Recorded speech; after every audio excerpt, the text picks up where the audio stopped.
अब हम देखेंगे कि हम लीनियर इक्वेशंस को as models of real world situations कैसे सॉल्व कर सकते हैं। नाउ एग्जाम में आपको ऑफन ऐसी प्रॉब्लम्स प्रेजेंट होंगी जो आप सॉल्व कर सकते हैं यूजिंग लीनियर इक्वेशंस।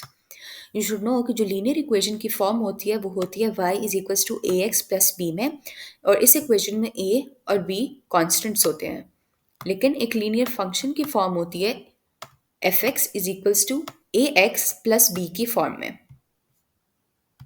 अब इसको हम सॉल्व करेंगे through an example. The tension in a specialised spring increases at a constant rate as its length increases. When the spring is stretched 2 inches beyond its natural length, the tension in the spring is 4.1 pounds. And when the spring is stretched additional 2 inches, the tension in the spring is 7.2 pounds.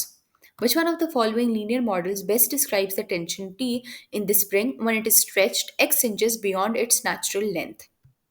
अब because इन्होंने हमें exam में बता दिया कि जो हमारे पास model है वो लीनियर फॉर्म में है, तो हम अपनी इक्वेशंस में दो कांस्टेंट ढूंढेंगे, ए एंड बी। जो भी एक्सप्रेशन होगा in the form T is equals to A X plus B. Now we know कि जो हम एक स्ट्रेच करेंगे स्प्रिंग को 2 इंचेस, तो जो उसका वेट होगा वो होगा 4.1 पाउंड्स। तो when T is equals to 4.1, when X is equals to 2, और जब हम उसको स्ट्रेच करेंगे 2 एडिशनल इंचेस, विच मीन्स कि उसकी जो टोटल होगी एक्सटेंशन वो हो जाएगी 4 इंचेस, तो जो स्प्रिंग में टेंशन होगी वो होगी 7.2 पाउंड्स। सो दिस मीन्स कि T is equals to 7.2 when X is equals to 4। फिर अगर हम इन वैल्यूज़ को प्लग कर दें अपनी लीनियर इक्वेशन में जो कि है T is equals to A X plus B, तो हमारे पास ये दो इक्वेशंस आ जाएंगी। पहली है 4.1 is equals to A plus B, और दूसरी है 7.2 is equals to 4a plus B. फिर अगर जो बॉटम इक्वेशन है उसको सब्ट्रैक्ट कर दें फ्रॉम द टॉप इक्वेशन, तो हमारी रिजल्टिंग इक्वेशन हो जाएगी -3.1 is equals to -2a plus 0। फिर अगर हम इस इक्वेशन को सॉल्व करें ए की वैल्यू निकालने के लिए, तो हमारी ए की वैल्यू हो जाएगी -3.1 डिवाइडेड बाय -2, और हमारा फाइनल आंसर आ जाएगा 1.55।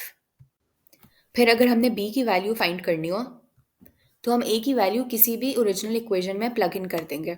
तो अगर हम टॉप इक्वेशन में प्लग इन करें ए की वैल्यू, तो हमारा आंसर आ जाएगा 4.1 is equals to 1.55 multiplied by 2 plus B. और अगर हम इसको सॉल्व करें तो हमारा आंसर आ जाएगा b इज इक्वल्स टू 1।